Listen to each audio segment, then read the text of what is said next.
sold out Heinz Field, and welcome to the ACC on ESPN. It is indeed a rivalry renewed. The 97th all-time meeting between the only two Power 5 schools in the state of Pennsylvania. It's time to renew the rivalry between Pitt and Penn State. Hi again, everyone. Bob Wischusen alongside Brock Ewert. Plenty of time to talk about the significance of this rivalry. But what might be more significant than any storyline in this game is the miraculous return of a certain running back, James Conner, that it's just amazing he's on the football field today. Yeah, and last week was a little bit difficult for everybody. Coaches love control. Players love routine. And last week, I'll throw it all out the window as you're just trying to figure out what this kid can do. Heroic off the field. But on the field, he told us he was embarrassed. He's got to be better than he was. 17 carries, just 53 yards. Won't get them a W today. I expect the rest to be off and to see a very different James Conner this afternoon. Both of these coaches approached this renewed rivalry differently this week. James Conner, of course, will be out there playing for Pat Narduzzi, but James Franklin did the best that he could to downplay the rivalry, whereas Coach Narduzzi, he shut things down and shut the media out from his practices all week. A message sent to his players? I think so. Just a hyper focus. I don't particularly like it because I think it makes this game bigger than all the rest that follow. Puts a little more pressure, in fact, on you. But it's what he was used to at Michigan State. And James Franklin telling us, if you got to talk about a rivalry and convince yourself, well, it's not. Penn State won the toss, opted to start with the football. And they will start at their own 25-yard line as Chris Blewett puts it through the back of the end zone. Saquon Barkley was back to receive the opening kickoff. And now the second team all Big Ten running back will be out there as you would think the workhorse for an offense that looks different than what we have seen in years past from Penn State. You've got a dual threat option now with a quarterback that had 14 carries a week ago. Saquon, those 22. And that was it. They had 36 of 37 total carries for the Nittany Lions. Very different than what they have been the last 3 years with Christian Hackenberg, who hadn't missed a snap. They've got to get the run game going to set up everything else, to settle down the rush, to hit the play action pass, and to play to the strengths of their personnel. Barkley had 105 yards last week, the 6th career 100-yard rushing game, but they're going to go to the air first. And underneath, intended for Mike Gesicki, it is knocked away. So Mike Caprera, the money linebacker, a pass defense to start. Trace McSorley won the job in the final week of preseason camp, 55-5 as a high school starting quarterback. So he brings moxie to this position that James Franklin likes. And toughness and a running ability. Play action, swinging it wide to Deshaun Hamilton, who has a step and a first down. Brought down by Terrence Webb, but not before he picked up 11. Find easy completions early. I know this is Trace's second start. He got one under his belt, but it doesn't matter how much experience or inexperience you have. You like those easy completions and seeing the chains move in that first quarter. Play action again. Wide open Deshaun Hamilton breaks a tackle. Penn State in business on their opening drive. Credit Joe Moorhead, new offensive coordinator, left a head coaching job at Fordham. He knew that Pat Narduzzi, in all of his days at Michigan State and at Pitt, are going to stop the run at all costs early. I love this pass and pass-happy offense from Penn State. Now it's Saquon Barkley.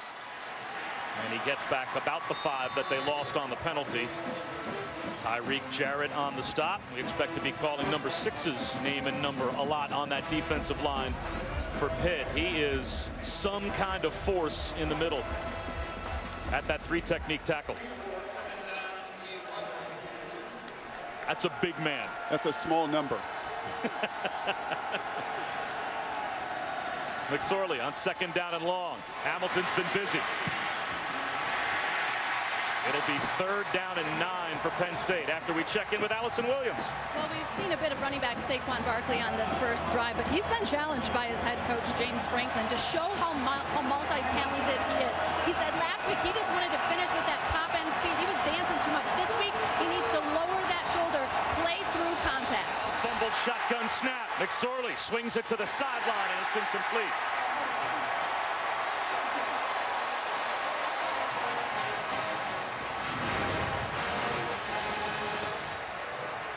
And you can see lots of communication. You know, that's one thing James Franklin felt good about last week was their operation. They didn't score enough touchdowns, but he felt like the mechanics of the system and all the communication that goes in with a young quarterback and a new system, they were on the same page. Not so there as Gaia, and you can hear Franklin. I think he's arguing that Pitt played a little trick themselves and made a call there to force that early snap right through the hands of McSorley. True freshman Blake Gillikin will try and pin Pitt deep, and he will do just that. Can you execute it any better? At the 1-yard line for the Panthers to start. So now arguably the best story you'll hear this year in college football. Second game back for James Conner. He missed all of last season basically after he tore his MCL in his right knee in the opening game against Youngstown State. And his mom, you might have seen the game day feature as a quarterback sneak by Nathan Peterman just to get a little breathing room for Pitt, called it arguably the best blessing in disguise you will ever hear about with a season-ending knee injury, because that led through testing and through his face swelling up and having all kinds of difficulties for a chest x-ray to be done, which revealed a large tumor next to his heart that was diagnosed as Hodgkin's lymphoma. So he's not only back from an MCL tear in his knee, but he's back from a 6-month chemotherapy bout. And here he is up the middle. Running tacklers over. James Conner out to the 27-yard line. Welcome back to big-time college football, number 24. Can't do it better than that. Not a 20-yard play a week ago for Pitt. Their entire afternoon against Villanova. The toss to Conner. And this time he is brought down at the line. Allison has more. Yeah, that's exactly what James Conner is looking to do today. He was really disappointed with his performance last week. He said it was embarrassing, rushing for 53 yards, although he did have a pair of touchdowns. He said it just wasn't me out there. And while he didn't want to admit that he was rusty, he did say he knew it would take some adjusting to get used to game speed after not seeing action for a year. But today, guys, he wants to show everybody that last week was his return. Today, he's back. He picked up 24 on his first carry of the day. Quadri Henderson with a step. Quadri Henderson across the 50. John Reed saved the touchdown. And I love the tempo. Pitt once again coming right up to the line of scrimmage here after their big plays. But that speed and some vulnerability on the edge for Penn State. Yesterday, the Pitt staff telling us Penn State's big at the ends, but they think their quickness could get outside, and it did. They're looking for quickness again. Again, it's Quadri Henderson, and he's close to another first down. That's a gain of 9, but these jet sweeps, which we didn't see much last week from Pitt, and obviously with Pitt playing last week against Villanova, with Penn State playing last week against Kent State, you wonder how vanilla both teams game plan-wise were. They kept some stuff in the vault. There was some. Sure, there was some. Pitt felt like they could just lay on Villanova and run it right down their throat, so you didn't see a lot of these wrinkles. And against a Penn State, they really feel like with 2 new defensive ends, and Evan Schwan in particular, they feel like they can get outside and outflank him. A lane again for Conner. Still on his feet. Down the sideline to the 11.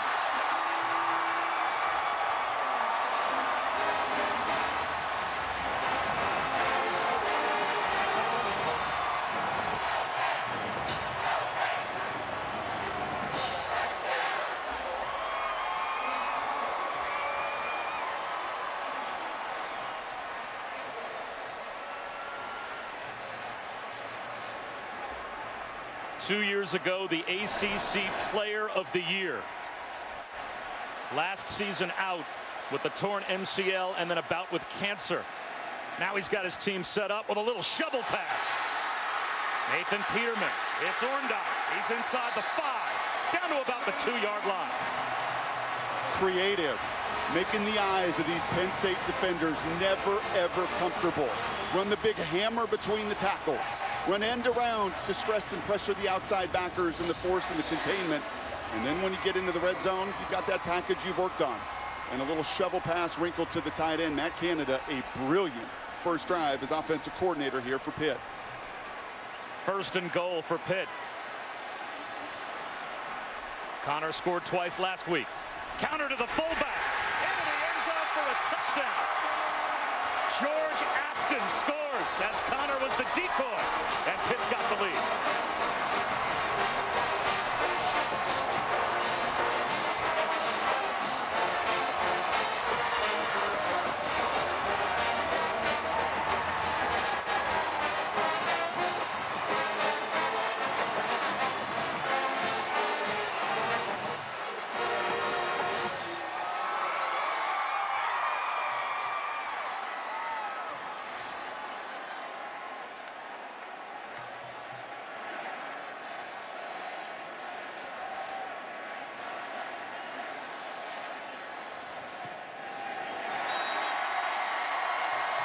A 10-play touchdown drive.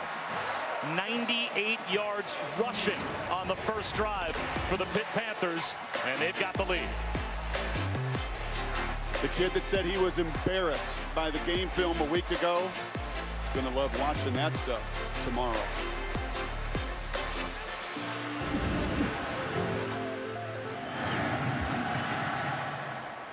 Nick Scott for Penn State at the 4. Brought down at about the 18.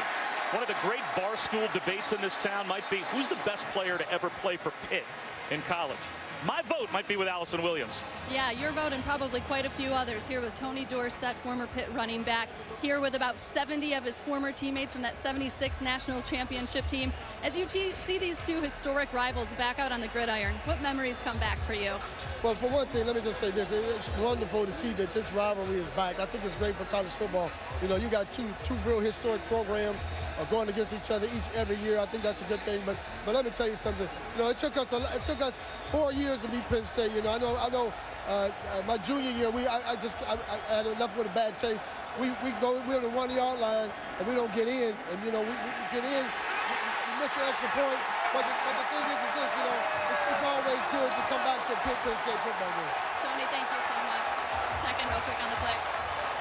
Well, it looks like Pitt's going to have a chance to get in once again as Juan Price just stripped it away from Chase McSorley. And Mike Caprera comes up with the Pitt fumble recovery. One of the challenges with Juan Price is all that play action pass, that window dressing in front to slow people down will not slow him down. He's got a one-track mind, and that's to get to the quarterback. And he's got immense freedom in this system to do that. 11.5 a year ago, 1.5 last week.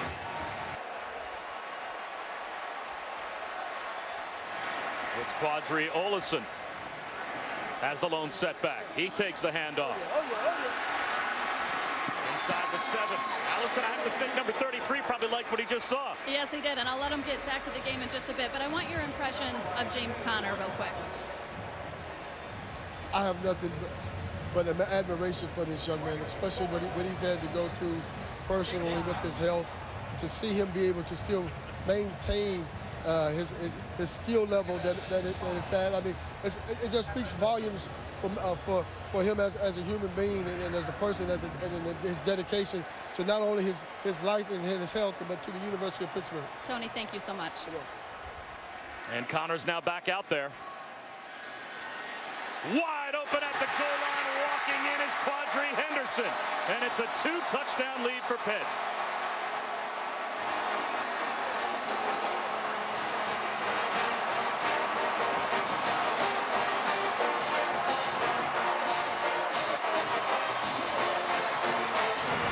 Can't script it any better. I mean, I've loved every single play. Every one of them has had a purpose and a design. That's a perfectly executed rub route. Over Warrior, the corner cannot get over the top. And there is no way that Pat Narduzzi could have scripted a better start to the first 10 minutes of this game than what you're seeing here. And on the other side for James Franklin, an absolute mess for the Nittany Lions to try to dig out of. Pittsburgh has owned both lines of scrimmage so far, and they own a 14-point lead. This game should be played every year between these two schools. Yep. And the fact that this rivalry right now is only in the first of a 4-year contract, with once those 4 years run out, no future in sight to get Penn State and Pitt back on the field against one another. Rivalry games are great for college football, and it's such a shame that this one won't continue after the next 4 years. But boy, they need to get that contract renewed as soon as possible. Miles Sanders, true freshman from the end zone, brings it out. Barely across the 15-yard line. Everyone will tell you that the students have not shown up like this for any game that they can remember anytime soon. And Penn State bounced back. Well, Deshaun Hamilton has been their offense so far. He got them across the 50 on the opening drive. He makes another catch to pick up 8 on first down here. And Pitt is willing to give that up. They're willing to give up 4- and 5-yard little flats and out routes if you can be patient enough to take the crumbs that eventually lead to a cookie, as Tom Moore used to tell me. Tight end screen, well designed. Gesicki hurdles a man. And that's a Penn State first down and a big play. We just look at the commitment of these linebackers and safeties to the run. They are so nosy. But that is what Pat Narduzzi wants. He will sacrifice a little bit of these play passes, a little bit of the checkdowns. So his guys, especially at that second and third level, play aggressive. Deshaun Hamilton had to reach for an inaccurate pass from Trace McSorley. And Gesicki is that X factor, Brock. You talked about how simple at times Penn State's offense is. Either 3-by-1, 2-by-2. Gesicki usually is the player that tips their hand, and they're trying to get the defense to do what and show them what. Well, they're trying to do what Pitt's doing, and that's change their eyes, is to get those eyes inside and allow that big body to outflank you. And his greatest strength is his speed. He's not a blocker. He's growing as a physical guy. But once he gets out on the edge and he catches that flat, guess what? It can turn to 10, 15, or 20 yards.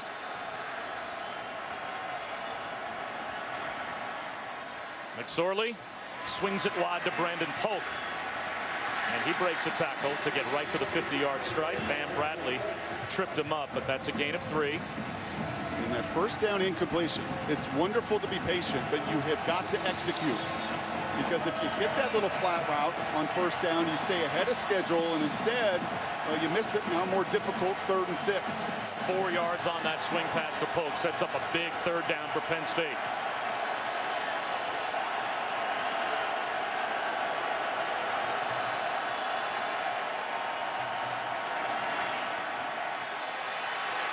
Incomplete. Into traffic intended for Barkley. And again, Juan Price, who had the strip sack that got the second touchdown on the board for Pitt, was in the backfield to pressure McSorley. Yeah, and the Penn State fan is saying, uh-oh. I remember this. I remember 80 sacks of Christian Hackenberg and not being able to block out on the edge. Price already sacked fumble. That time a QB hurry forces the incompletion. And a week ago, so much good 7-man protection, so much more solid up front, but getting tested by one of the better ones in all the country. And right now, Price, he's dictating the game with that rush. Juan Price missed 2012 with a torn pectoral muscle, 6 games with a back injury in 2013 and 2014, tore his other pectoral muscle, finally healthy last season, and has now become an impact player. What a start for Pitt. They've got the football back and a 2-touchdown lead. Well, Pat Narduzzi told us that the day after the diagnosis, James Conner sat in his office and said, "Coach, I am going to beat this, and they are going to tell my story." And that's exactly what he's done. You want a testimony, it often starts with a test. And he passed one that few ever have in college football.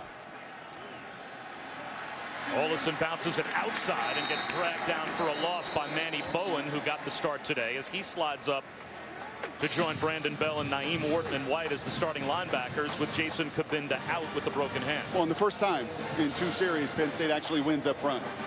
I'm going to guess there was a tongue lashing on the sideline. The first 2 opening series out of your defensive line and your front, as you see Kabinda with the injury, was embarrassing.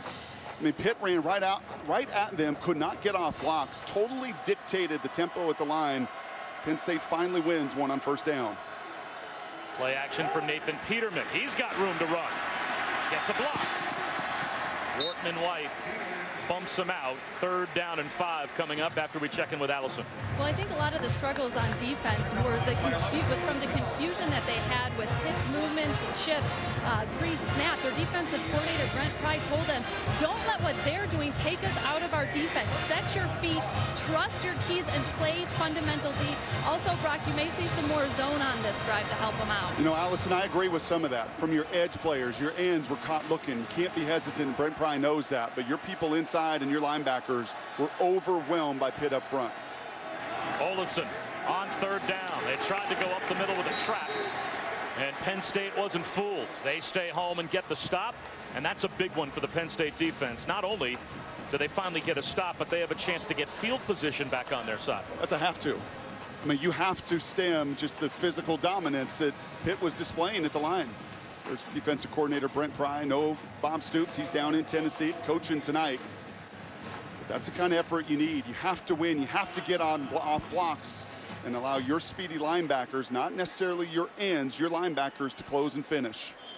Rushing yards so far here in the first quarter, 109-2 in favor of Pitt. John Reed might make a play on special teams. This could get Penn State back in the game. Reed down to the 15-yard line.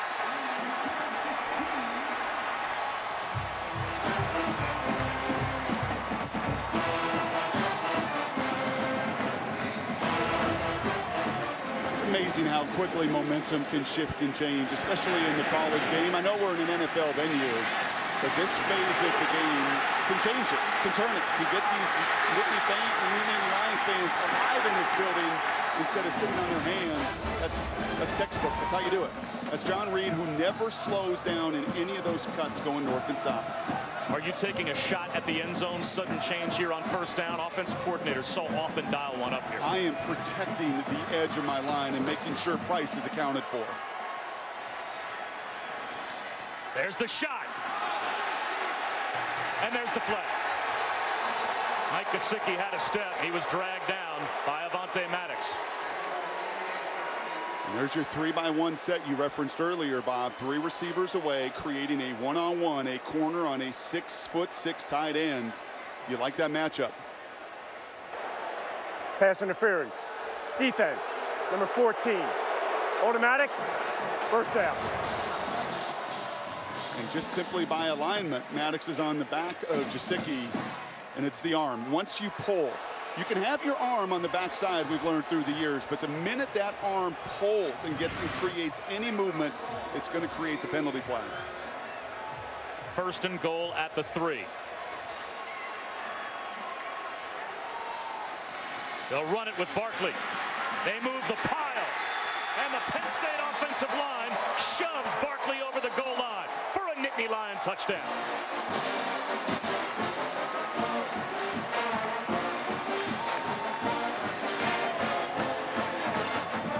.511, 225 on 5'11", a .190. Saquon Barkley says, I know James Conner's a big power back, and thank you, Mr. Reed, for getting us into the red zone. I just showed you what squatting 495 pounds 7 times looks like. It looks like a mismatch with a guy 30 pounds less taking that force on. I remember talking to a friend of mine who was a coach that went back and forth between the NFL and college football, and he was an offensive coordinator, quarterbacks coach, and asking him, boy, you know, the NFL last season, back in college this year, what's the biggest difference? He said, don't talk to me. Go to the special teams coach and talk to him. That's the difference. Huge. If you're in the NFL, you've got a nuclear leg punter. Everybody's got a field goal kicker that's 85% inside of 45 yards. In college football, you're just happy when the ball clears the line of scrimmage on special teams. How often do games turn on big special teams plays? Well, Penn State just turned the game around on special teams. Momentum has shifted. Joey Julius with a knuckleball kick that ends up at about the 23-yard line. And squeezing forward. His level. Play action, the fake to James Conner. Well protected is Peterman, and wide open at midfield is Quadri Henderson. 24 yards.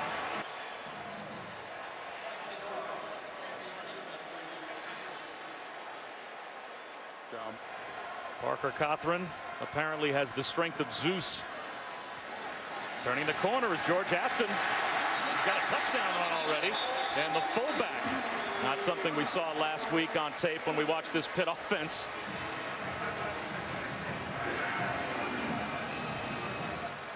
Yeah, quite a different story from a week ago. They couldn't get anything going. Now, Villanova had 14 guys in the box on nearly every single play. A little different picture, but they're moving people up front. Connor this time is met by Marcus Allen. It's a gain of 2. How many different momentum swings have we had in the first 13 minutes? Welcome to rivalry games.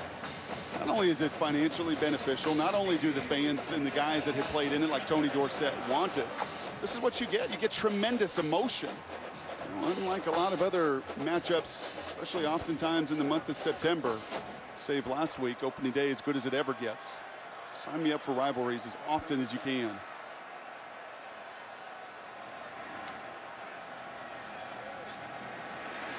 Wide open again is Quadri Henderson. And he's got another first down as Nathan Peterman held on to that football as long as he possibly could before taking a shot and finding Henderson for 16 more. Well, Pat Narduzzi was not complaining. He was pointing out the run-pass options that you're hearing so much about in Penn State's use of those and getting linemen at times down the field. That was a shovel pass, outside pass option. That was an inside. If he had that shovel pass, which we saw him hit earlier, he had the opportunity, but Peterman shows you the poise of a redshirt senior. That's taken away. Gets his eyes to the outlet, out in the flat, and once again moves the sticks.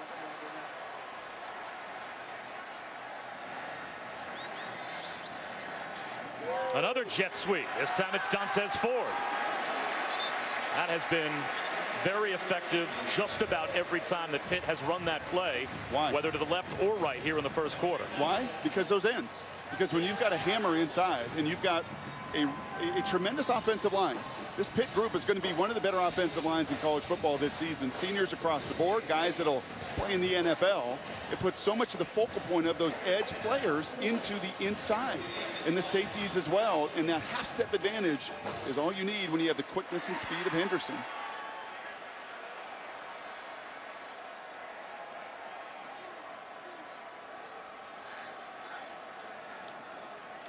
This time it's James Conner. He's inside the 10-yard line again. First and goal for Pitt when we start the second quarter. Textbook, inside, outside, like a great pitcher that mixes his speeds, that moves the strike zone up and down, inside and out. That's exactly what Pitt is doing offensively. And James Conner, he knew he would be better today. He knocked the rust off a week ago, and he's back to that ACC Player of the Year form we all got to watch in 2014. James Conner to the 5-yard line to start off the second quarter for Pitt as they're looking to go back up by 2 scores. Well, Johnny Majors and Tony Dorsett like this game plan. Lots of run. Put 157 yards in that first quarter. Remarkable. I mean, just running right at Penn State, but mixing it.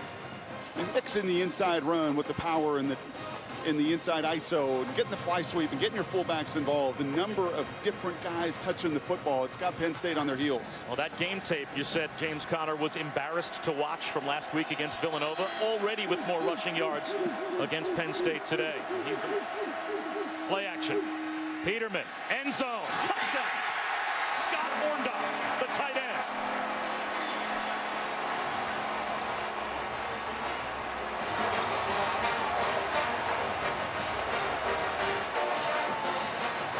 I'm guessing somewhere Dave Marino is watching this. And Marino was known for throwing a car wash ball or two. That's a ball you throw through the car wash and it doesn't even get wet. And that ball had to have some RPMs to get through the 2 defenders. As much as Conner was disappointed in his play last week, so was Nathan Peterman. The 5th-year senior was not proud of his performance. Was not proud of how he managed the game. But he couldn't be doing any better here into the second quarter. A 9-play, 74-yard Pitt touchdown pass. And Nathan Peterman is 5 for 5 with a couple of touchdown tosses here in the first half.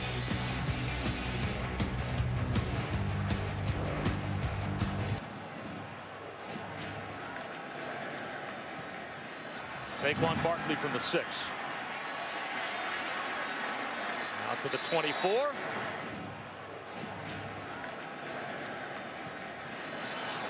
Once again, and it's scooped up. Another Penn State turnover. Jordan Whitehead, this time on the recovery, and again Juan Price was all over Trace McSorley. And the frustration all over James Franklin's face. This is what you get with young quarterbacks. A week ago, operated really clean to Trace McSorley. You see Joe Moorhead, offensive coordinator. Now that's 2 fumbles. And you just can't do it better than this, than Jordan Whitehead.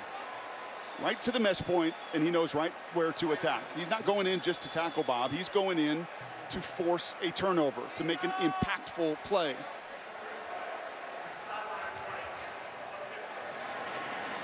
Over 100 yards rushing a week ago. This edge rush game has been dynamic already. Yet another weapon. And there goes Whitehead in motion. He'll take the handoff. Down the sideline. At the pylon. Out of bounds just inside the 3.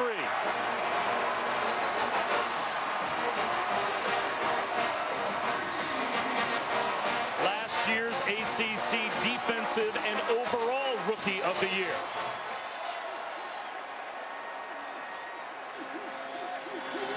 James Conner. And some pride shown by the Nittany Lions in the heart of that defense. No gain on first down as Malik Golden came firing up from his strong safety spot to fill the hole and make the stop. And I think that's what you're going to have to do. That's what Brent Pry is going to have to do. You can't panic defensively, but your best players left are your defenders on the back end. Marcus Allen, your safety, your leading tackler, second leading tackler a year ago. Malik Golden. You're going to have to get those guys more involved, and if it means play pass over the top, and so be it. You've got to stop the run first. Oh, they can't stop the fullback, but he gets hit at the goal line. George Aston broke the play for a Pitt touchdown before the ball came out. His second score. And Pitt adds to their lead.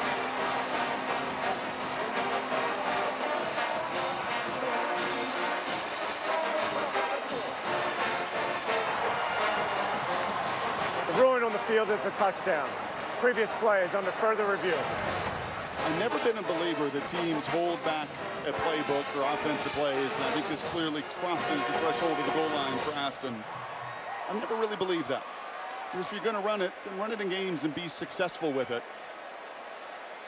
But we saw none of this. Zero, zilch, zippo against Villanova.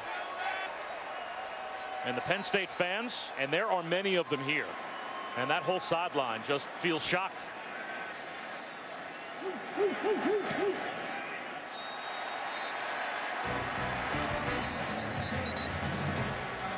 Penn State needs some momentum now as they're going to have to start at their own 25-yard line.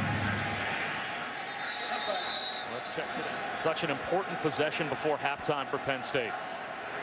McSorley, long throw to the sideline. There's Godwin. Lowers his shoulders and delivers a strike to Ryan Lewis. And that is good for a Penn State first down, a gain of 15, and plenty of time on the clock. And if you're Penn State, you want to manage the clock here. I'm not sure what the hurry is. You've got all 3 timeouts, under 2 minutes to go. And Pitt starts the third quarter with the football. So ideally, you would like to score some points, but not give their offense a chance to get back on the field. Saquon Barkley. He's got room. Saquon Barkley. Down to the 25-yard line. Just such a difference maker. I mean, if you can just get him out of the phone booth at all and into space, you see the damage he can do. He's one of the country's best in a loaded tailback field in the 2016 season. Don't forget about Saquon Barkley. A gain of 29 there.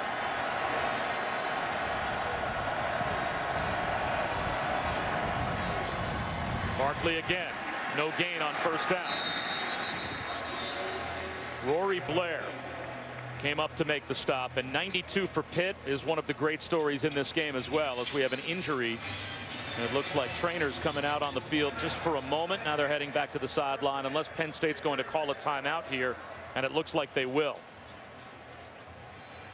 We're going to step aside for 30 seconds and come right back to Heinz Field. These are the people. Also, mighty Michigan Wolverines looking great against Central Florida, and the Pilot Flying J battle at Bristol. Danny and Joey's thoughts on that. Bob, you're my favorite play-by-play guy, but we both know Joe Test is watching. All kinds of love for the Boston College alums. We appreciate that, Adnan. After that tackle by Rory Blair on the Penn State timeout, 2nd down and 10. Wide open at the 10-yard line is Gesicki, and it's 1st and goal for Penn State. Composure on that throw by Trace McSorley. And Gesicki may not be much of a blocker right now, but you see the little out and up move there. Gets Caprera, the senior. That's a matchup advantage. He's a mismatch on corners and strong side linebackers. And good poise there from McSorley to put it on the money. And now a timeout called by Pitt defensively. Another 30-second timeout. So we're back to Heinz Field in a half minute.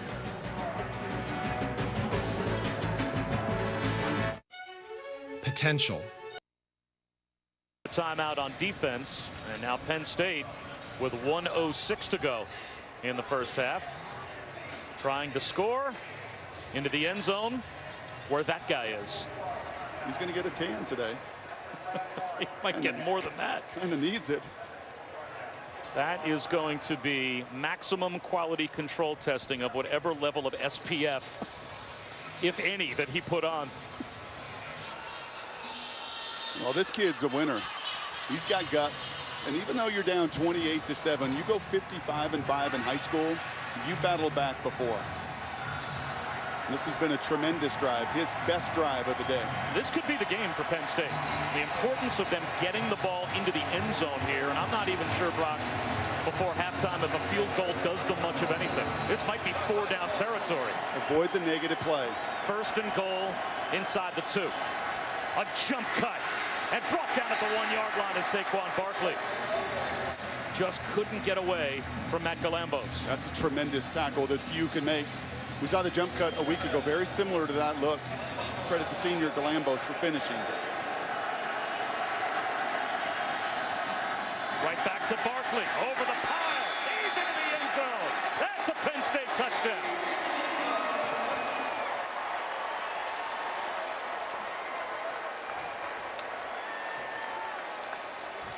You've seen the weight room prowess really on both touchdown runs. That Narduzzi wants him to take another look. Earlier, it was plowing through the free safety. And that I kind of complimented the 495-pound squat 7 times. That jump right there, that's reflective of the power clean record at Penn State. Nearly a 400-pound power clean as you see the explosion from Barkley. Penn State's still learning about a lot of young, inexperienced players in some new spots, and they learned on that drive. Their young quarterback, he's got some guts. 28-14, Pitt on top of Penn State in this rivalry renewed. In just a moment, back to Adnan Burke, the Lexus halftime report. Inside Heinz Field, the Penn State fans shell-shocked for the better part of the first half, but they scored a touchdown right before halftime. We've got a football game. Bob Wischusen and Brock Ewart upstairs, Allison Williams down on the field. The running game for Pitt, probably the biggest factor in the first half, but also when you make some impact plays on defense and get some takeaways combined with a run game, that's tough to beat. I think you saw the seniors of Pitt come to life, and they start 7 of them defensively, and none better than Juan Price, their defensive end. And he was playing downhill while I felt like Penn State offensively, especially the quarterback Trace Early, was trying to find his footing. So James Conner in front of a sellout crowd, of course, in the opening game last season against Youngstown State, tearing his MCL and developed a bad cough, night sweats. His face was swelling during his rehab process. Tests revealed the large tumor right next to his heart that was causing a vein to back the blood up that was trying to get to his heart. His face was swelling. And it turned out he had Hodgkin's lymphoma. And as Mom put it on that wonderful piece on Game Day by Tom Rinaldi, it was the biggest blessing in disguise, him tearing his MCL, that we could have asked for, because that triggered the rehab and the tests to find the tumor to then cure him of cancer. And he is now not only cured, but back on the field and performing like an ACC Player of the Year that he was 2 years ago. And we've got flags all over the place as the kickoff sailed out of bounds and Joey Julius was hit, and 3 officials saw it happen. Penalty for Pitt to back themselves up. And that's a big spot now for the Penn State defense, because you score the touchdown going in at halftime to make it 28-14. Pitt starts the third quarter with the football. Now they start at their own 12.5-yard line. And they'll start with 2 tight ends. And that same motion we saw throughout the entirety of the first half. Here's Conner. Out out to about the 20, maybe the 21-yard line as we check in with Allison. And it's those motions and shifts that have been a problem for the Penn State defense. James Franklin told me that it's caused them to have to play more base defense. They can't be creative, but he just told his guys, just calm down and get your cleats set. Now, as far as the offensive side of the ball, the issue for them has been with cadence. They were using a clap cadence, but then the defense was clapping, causing his offensive linemen to jump. It made them tentative, really affected them going forward, so they'll use a normal cadence from here on out. And the Penn State defense stands up and gets the job done. Torrance Brown comes through and drops Olison. And this could give the Nittany Lions excellent field position. That's a win on the defensive line. That's something you did not see much in the first half, and I like the pressure. You saw the nickelback read coming off the edge. It is what you're going to have to do, and there are adjustments that you can make. Defensive coordinator Brent Pry has been at this a while, and when you get run on for over 200 yards and most of it between the tackles plus the jet sweep, you are going to attack, and you're going to find unique pressures like that one to stop them. In traffic, making the catch, trying to get a return started was John Reed. Couldn't do it. Well, what has to change in the second half for Penn State offensively to get something going? I talked about Pitt and just how they are dictating the game. Look at the commitment of all of these guys and look at the space to the field. This is what Pat Narduzzi wants. He wants to stop the run at all costs. And if you're willing to take this, and obviously the corner's got to tackle and you've got to be sound in that way, but if you're willing to take some of those edge yards time and time and time again, they're there. Because Narduzzi's plan will not change. His defense will stop the run first. Play action, and there it is. Deshaun Hamilton picking up about 5 on the surface. I would look at it as the amateur, I didn't play quarterback, and say, well, what offense wouldn't want to over and over again have wide open pitches and catches in the flat for 3, 4, 5, 6 yards? What would be bad about that? Does it take you away from your greatest strength, which is Saquon Barkley? That's the offset to it. 2nd down and 4. Barkley is the target down the sideline. A little wheel route, and he is gone. That's a Penn State touchdown.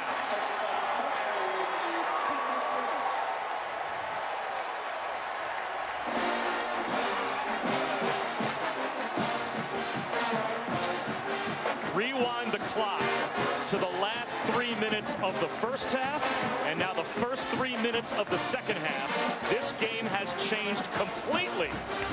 Terrific job, momentum-wise, taking advantage by Penn State. Great call there, an adjustment by Joe Moorhead. That's what you're getting paid to do. That's why James Franklin hired him away as a head coach from Fordham, to make those adjustments, to come right out, take what the defense has given you, and then a perfectly conceived rub route there to get Barkley the ball. We've been wondering, how do you get the ball in the hands of your best weapon in the open field? Trace McSorley just did it. Saquon Barkley takes it to the house, and it's a 1-score game. Welcome back to a steamy day here at Heinz Field, in a game that just got a lot more interesting. Pittsburgh now with a 7-point lead over Penn State. At one time, this was a 3-touchdown advantage for a Pitt offense that looked like it couldn't be stopped. But now the Nittany Lion fans have some momentum. And Quadri Henderson watches the kickoff from Joey Julius. Play action, the rush coming.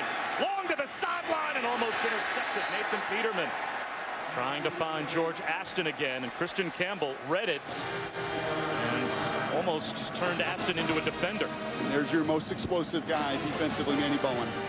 At the linebacker level, not the best yet. He's just a young pup. He's just a true sophomore that's getting thrown into this deal. And I love, once again, the pressure. You're not sitting on your heels. You're dictating defensively. It's been a while since we've seen one of the jet sweeps run by this Pitt offense. Are you noticing, from a Penn State defensive standpoint, they're deploying their guys to take that away? Not necessarily. There's a screen. It's Connor. He's got a first down. That's a big-time call. And that is a veteran coordinator in Matt Canada on his side, feeling what I'm feeling up here. And that is Penn State with a very different disposition in the second half. And if you're going to get aggressive, guess what we're going to do? We're going to screen, we're going to draw, we're going to trap, And in that case, a wonderful timed screen to get out in front and get out of their own end zone area.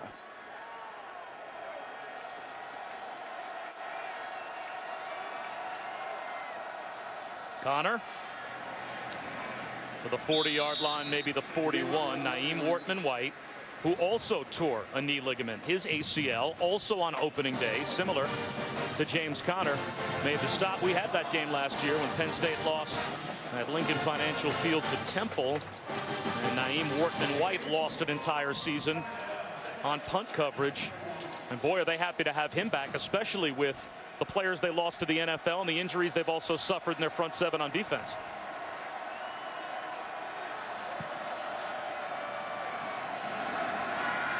Peterman rolls wide open in the flat. Nice cutback by Connor. And it looks like he has the first down. He does. Without measurement, they'll give him the first down. And for all the success that James had as the Rookie of the Year, or Player of the Year, excuse me, in 2014, this is the one element that needs to continue to grow. Last week was his first ever touchdown reception. That's hard to fathom with as much ball as he played and all the productivity in the run game. But if he can provide this element in the screen game, in the check down game, just find more opportunities outside of just between the tackles to get him involved. Nice jump cut in the backfield. And there is his replacement from last season, Quadri Olison. That's pretty good. When James Conner needs a rest, you bring in the ACC Offensive Rookie of the Year from last year, who makes runs like this. And the key there is never lose his speed. 220+ pounds himself. But oftentimes, big guys, when they go laterally slow down, he doesn't. Spinning at the 20-yard line is Darren Hall. Stays in bounds inside the 5. First and goal for Pittsburgh. 21 more. Connor's got the power. Ollison's got the jump cut. We got the spin cycle with Hall. It's James Conner now, the lone setback. He takes the handoff, and he's into the end zone. That's a Pitt touchdown.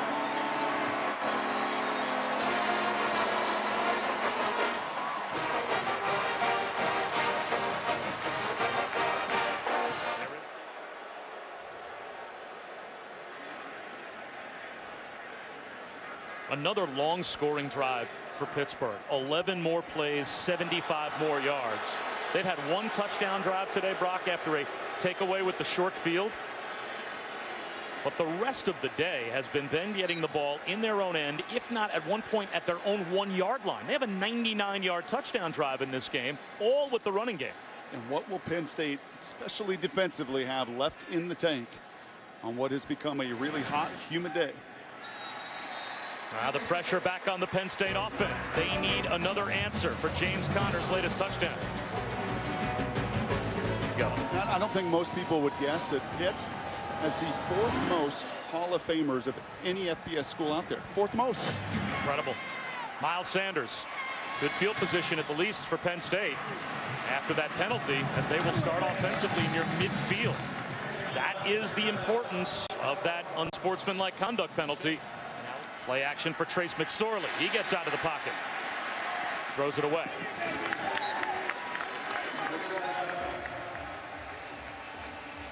It's a little more of what I thought we would see, Bob. I did not think we would see Pitt run the ball the way they did. And I certainly did not think we were going to see 42 first-half points in this one.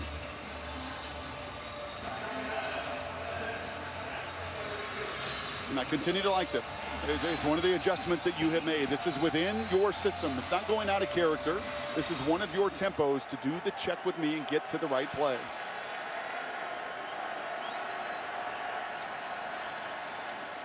Blitz coming. Gesicki blown up out on the edge by Avonte Maddox. Forward progress for maybe a yard or two, but it's now 3rd down and long for Penn State.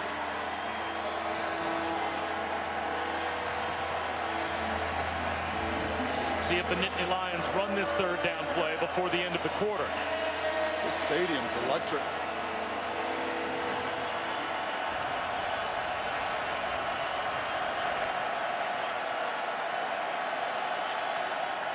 Five seconds to go in the quarter.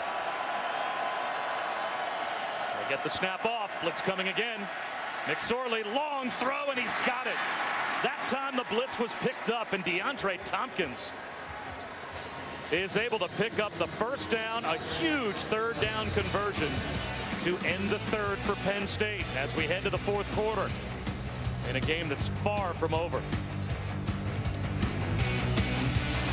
There has never been a bigger crowd at a sporting event in the city of Pittsburgh than the nearly 70,000 that we have here at Heinz Field today for the renewal of the rivalry between Pitt and Penn State. And we start the fourth quarter, and no one has left. 2-score lead for the Panthers. The Nittany Lions, though, with a first down near midfield. Bob Wischusen, Brock Ewart, Allison Williams, and the rest of our crew. And it has been loud, and they have been on their feet basically since the jump. And it feels like they're just getting warmed up. I mean, this is exactly why these two teams should play every single season. McSorley, counter handoff. Saquon Barkley gets outside, turns the corner. He is powerful and combines that with speed. Close to a first down. It looks like you might have it. Well, and this was the greatest fear. And talking to Josh Conklin, defensive coordinator, yesterday was his ability to bounce. Of everything he can do between the tackles. They're pretty familiar with Pitt running backs that are good between the tackles, but he's got that gift. And it is a gift. It's a feel. It's an instinct.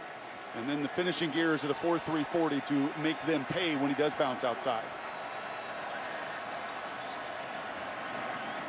Play action. McSorley, he's looking for the end zone. Hauled in! What a catch by DeAndre Tompkins at the 2-yard line. Over the top of Ryan Lewis. Well, there's your adjustment. You know, what can you find? Where can you get some one-on-ones? When can you take your shot? That better be your SportsCenter top 10. That's phenomenal. I mean, you can't do it better than that. Shielding the defender, going up with one hand. Good for you, DeAndre. What a play. Saquon Barkley. Short of the goal line.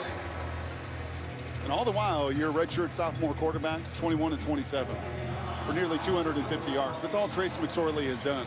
Sack fumble, another fumble, getting hit. Things are ugly. Never panicked. Did Trace McSorley. That's impressive for such a young quarterback. Barkley again, up the middle, into the end zone for a Penn State touchdown. And the Nittany Lions have cut the lead down to 1 score again.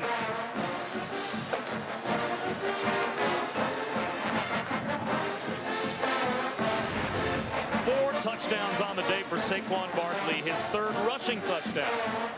Nothing fancy here. This is just that inside zone. And as much as I've been bragging about the Pitt O-line getting to the 2nd level, the captain, Brian Gaia, right in the middle. Look at him. He's taking on Matt Columbus 3 yards into the end zone.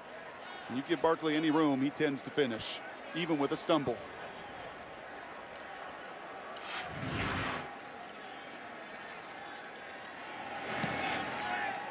How much does special teams, Brock, continue to impact this game? A touchdown for Penn State off the missed field goal with the short field.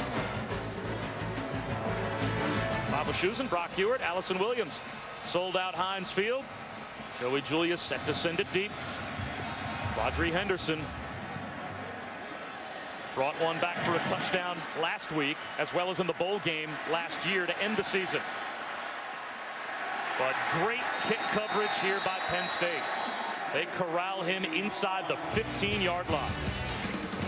And this, with 320 rushing yards as a team, is one you want to continue to enforce your will and play to all those run plays earlier. Lost the football, though. Connor coughs it up, and it looks like Penn State's got it. John Reed had the game-changing play in the first half with a 59-yard punt return that set up a much-needed Penn State touchdown. Now he ends up with the fumble recovery, Pitt's 2nd giveaway, and in the red zone with a chance to tie is Penn State. Yeah, but look at the difference. Look at all the Penn State guys hustling and bustling. They've been on the field so long defensively, it doesn't matter. Manny Bowen, he's not giving up on the play. Torrance Brown, he is ripping, he is tearing. Even Naeem Wortman-White right there is flying to the football. They don't care that they have been largely run over for 3 quarters. tough area of the field to call plays. Compressed here, 1st and 10 at the 11. Quarterback draw. McSorley for a yard. Shakir Soto made the stop for Pitt. And both teams have been tremendous scoring touchdowns. When they paid off their opportunities down here, Penn State a little more with short fields.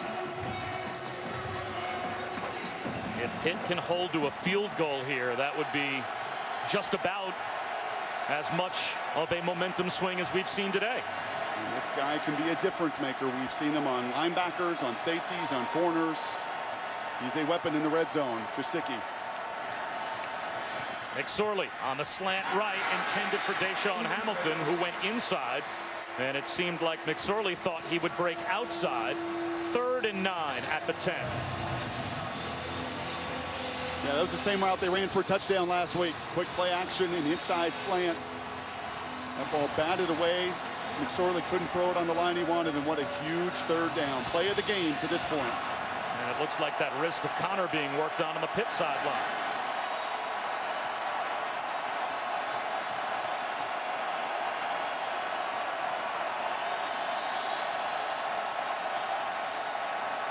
Pitt brings a blitz. McSorley under pressure and goes down.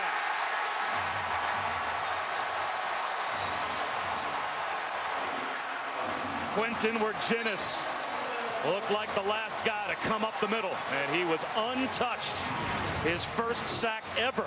Yeah, his buddy helped him out, creating that lane, and Wirginis, actually, the player that defensive coordinator Conklin pointed to is one of his hardest hitters. A guy that when he strikes you, you go down, and a 3rd down pressure right in the playbook of Pitt. And we saw blew it and missed it on the other side. A kid that's never missed one in his career gets an opportunity in Davis. From 38.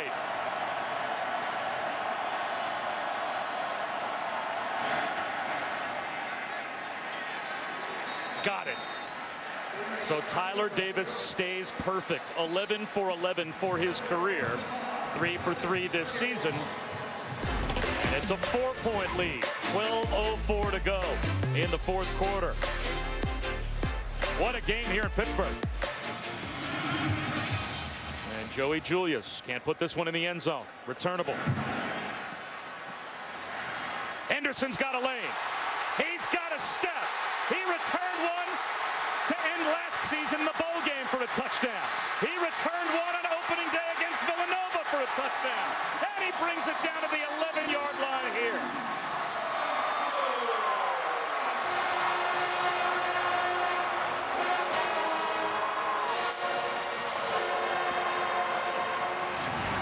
I think someone earlier in the game said it's amazing how special teams play such a critical role, and especially in the month of September. A brilliant play-by-play guy by the name of Bob Wischusen. And it does, and especially when you've got a difference maker like Henderson that can make one guy miss, bounce to the outside, and the attention to detail. James Franklin knew it. He felt like Julius kicking it into the end zone would be one of the big factors in the game. He can't get it to the end zone, and Henderson makes him pay. Counter handoff, this time trying to turn the corner, and that time it is red as George Aston had nowhere to go. The Penn State defense stayed home. Marcus Allen made the stop, and Brock, huge scenario here for this Penn State defense. If you bow up and just hold to a field goal, the damage is not that significant. Nope. Still just a 1-score game with a lot of time on the clock. That was a tremendous play by Garrett Sickles. As bad as those edge players were in the first half with their eyes in containment, they have been different players in the second half. Don't repeat mistakes. Now it's Connor. Gain of a yard. And is it Pat Narduzzi and the offensive coordinator Matt Canada basically playing for a field goal with a kicker and Chris Blewett that is 0 for 3 to start off the season? That cannot be your mentality, and that was not a conservative 1st down play call. That was the same kind of misdirection that you utilized so successfully in the first half. This feels like a play action, and if I'm the offensive coordinator, I sure like my quarterback on the move in these scenarios.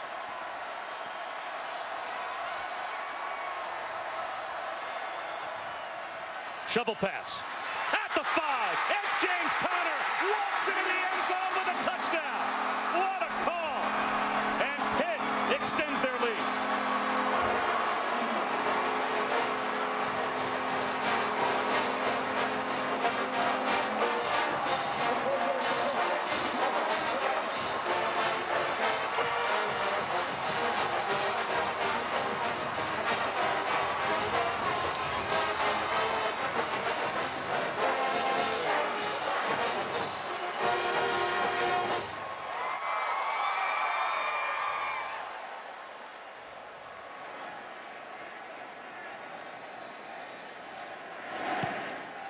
Third down and goal from the 12-yard line. Becomes a touchdown for Pitt. What a blow to Penn State. Well, if you're Trace McSorley or any member of that Penn State offense, how much is too much in terms of dealing with these momentum changes and having a chance to come back? You have an eternity. Look at the amount of time you have and the ease with which you have scored here in the second half and ending the first half. Should be no panic. Nick Scott from the goal line. Pretty good return out to about the 28-yard line. And this is probably the last gasp for the Nittany Lions. You have to think that this drive must end in points of some sort. Saquon Barkley gets to the edge, runs a man over, and he's close to a first down. It looks like they will give him the first down as Jordan Whitehead got trucked by Saquon Barkley. Tell me how many times you've said that or have seen that. Not very many. Jordan Whitehead, one of the best, over 100 tackles last year. One of the best freshmen at that position in America last year, and he's usually the one delivering the blow. That speaks to the power of Barkley.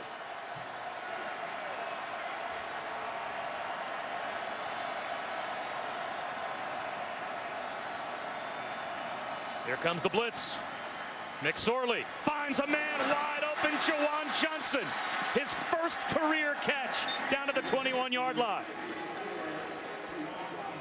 And that was a guess. That was Avonte Maddox guessing. I don't think that's a savvy move by McSorley. You know, maybe a vet's going to pump fake to the flat and then come back to the curl, but that is a veteran in Maddox guessing he's going to throw to the flat, and McSorley makes him pay. Play action. Deshaun Hamilton had to reach back for an errant throw and couldn't haul it in. Back to Juwan Johnson, though, for a moment. He's only on the field because Chris Godwin limped off. So Godwin right now on the sideline, again nursing that leg injury, and it looks like they're going to have Godwin now. He has worked his way back in, so he replaces Juwan Johnson.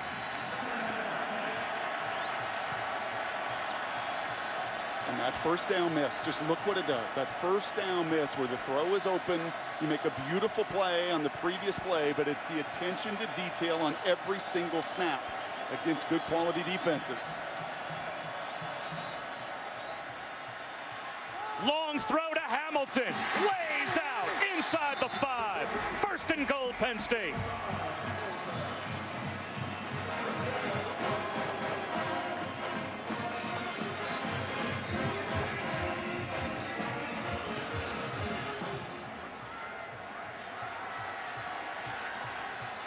Saquon Barkley down to the 2-yard line. Shakir Soto got him around the ankles. Second down and goal, and Penn State still needs to operate with a sense of urgency here, down by 2 scores. Barkley again. He'll try it again, and this time he's in. That's a Penn State touchdown. And once again, the Nittany Lions have made it a 1-score game. Obviously, they will go for 2 as they will try and cut what once was an 11-point lead down to 3. Once again, it's nothing fancy. Once again, you know exactly what you're getting. Back-to-back inside zone. You trust your interior 3 to have a little bit of push, and all you've got to do with elite backs is let them get started. Just don't make them shuffle their feet in the backfield at all. And whether it's Connor, whether it's Barkley, whether it's Nick Chubb a week ago, let them utilize their just elite power and quickness, and they're going to push the pile. The difference between needing a touchdown or needing a field goal, if you get the football back, if you're Penn State, rests on this play.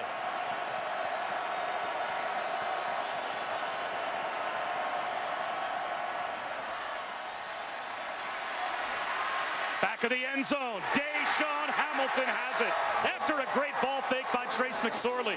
The two-point conversion is good. And Penn State has the lead down to only a field goal. Now the job of Joey Julia is to try and keep it away from Quadri Henderson.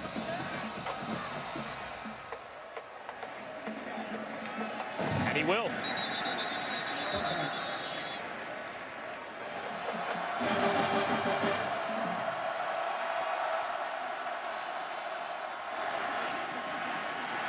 Peterman dodging tacklers, and the quarterback picks up about 4 yards. Torrance Brown made the stop. I remember talking about this matchup with you earlier this week when you had seen both teams play, and you basically said this will be a slugfest in a phone booth. Yes.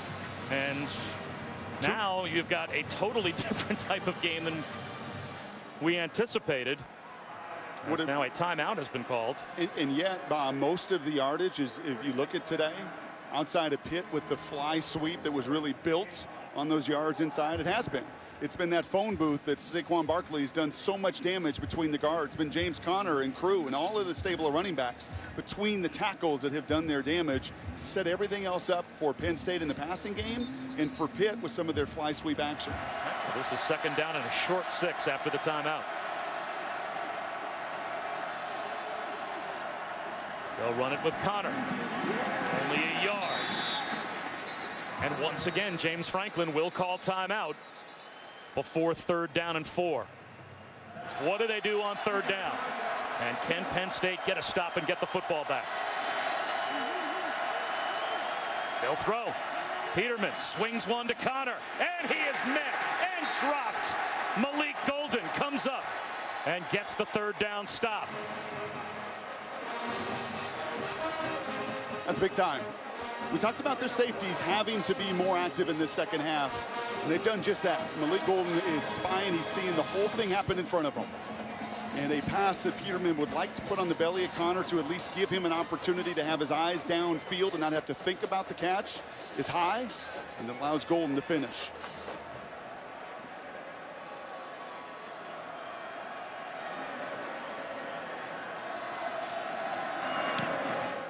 Winslow's punt. Fielded by Reed at the 24. Breaks a tackle. Gets a block. John Reed to the sideline. Out of bounds at the 30. Good field position. Long way to run on only a 6-yard return. And Brock, how many different swings of emotion and momentum have we had? Going back to Pitt leading 28-7 in the second quarter. And it's been Penn State's balance as well offensively, something we've not talked about, but they've run it, they've thrown it, they put the ball, as I always tell you, especially early in the season, I never want to leave a venue without my best player having an amazing impact, and that's exactly what Barkley has had. And McSorley's been everything. After 2 fumbles in the first quarter, you see young starters go into a shell, and he did not. He has really grown as this game has moved along. A touchdown to tie, and plenty of time. And Saquon Barkley, crab crawling his way for a first down.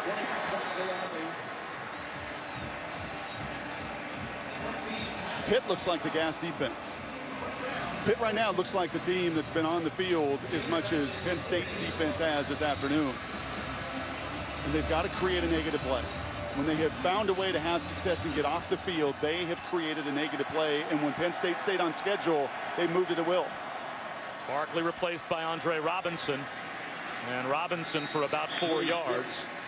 Not sure if that was a contact lens problem for Barkley. Maybe a poke in the eye as he is heading back out. It looks like that was a quick pit stop. He won't be on the sideline for long. Second down and 6. This is a pivotal play. Because if you create a negative for Pittsburgh, then you bring all that blitz package that's been successful for you into a 3rd down opportunity. Play action for McSorley. He wants the home run for Deshaun Hamilton, and he drops it.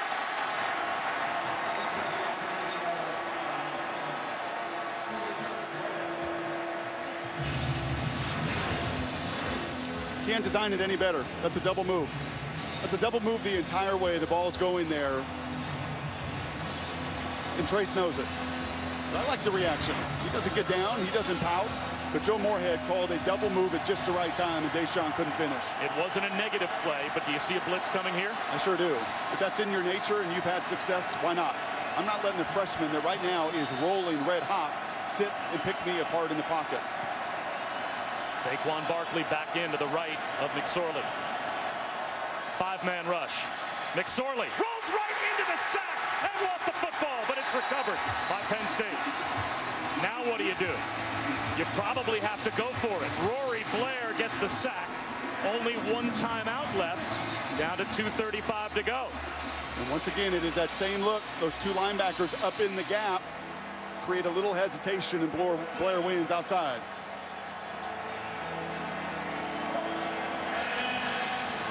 Coming up on 2 minutes to go. Penn State, having used 2 of their timeouts already, compelled to go for it on 4th and 16.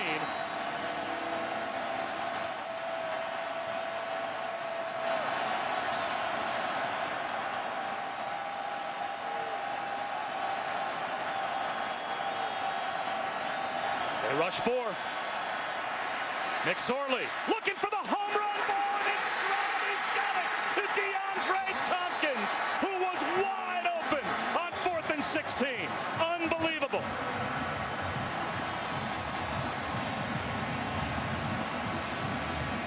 And what a tremendous route combination. Everything that I just said to you about what Joe Moorhead is going to present and what he is able to do schematically. What a tremendous call and even better execution. Barkley stood up about a yard shy of what is the comfort zone for Tyler Davis to kick potentially a game-tying field goal. So he's warming up on the sideline. Now, having said that, if you're Penn State, you have all the time in the world with the timeout. And if you stay aggressive offensively and score a touchdown, you're on the bus with a win heading back to State College. You cannot go backwards.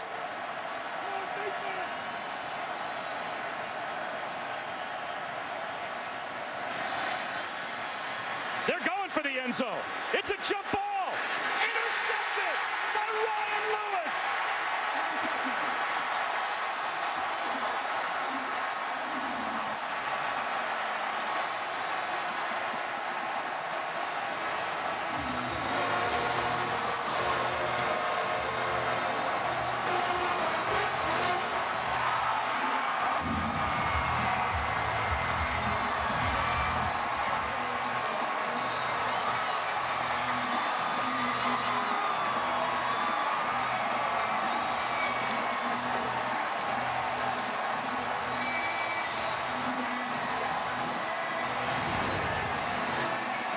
This will be a learning lesson for a redshirt sophomore making his second start.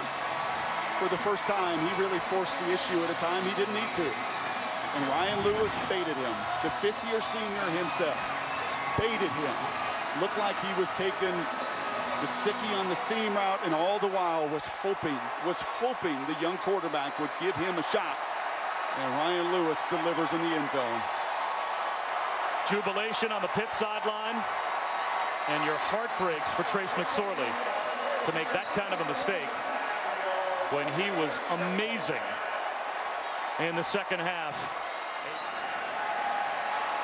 Nathan Peterman takes a knee, and now all he has to see is that clock tick down inside of 40 seconds.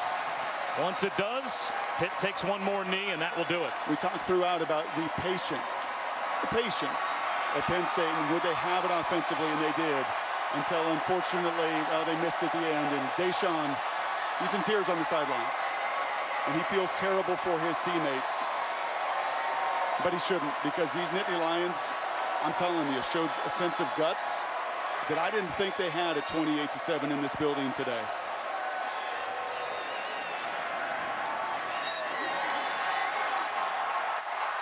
Partner, if they eventually renew this contract past the next 4 years, can we sign up and call Penn State every year? I'm in. How good of a football game was that? And what a win it is for the Pitt Panthers as they survive against Penn State. And what a scene. The largest crowd ever at a sporting event in the city of Pittsburgh saw a classic. And let's head down to Allison. James, this is a game with so much history. You could feel the emotion out there today. How would you describe this victory? Man, this is a day all of us, all my brothers and coaches will never forget it. You know, this first time they brought the rivalry back, and for us to get a good win at our home, man, this means the world to us. You told me after last week's performance you were embarrassed. How do you feel today? Man, of course, every game I'm going to have something to work on, you know what I'm saying? But hats off to our defense, you know, had some mistakes. Defense had our back, and you know, we came up with the victory. We're so happy. What was going through your mind when the ball was in the air and you saw Ryan Lewis was going to come away with the interception? Hey, man, you got to believe, you know what I'm saying? You got to play till the clock hits 0. And that's what our defense did, and you know, hats off to Ryan. That's my guy. James, thank you so much. You've got to believe probably sums up the life of James Conner. What a win for Pitt. Up next, college football scoreboard. So long from Pittsburgh. Let's go back to admin.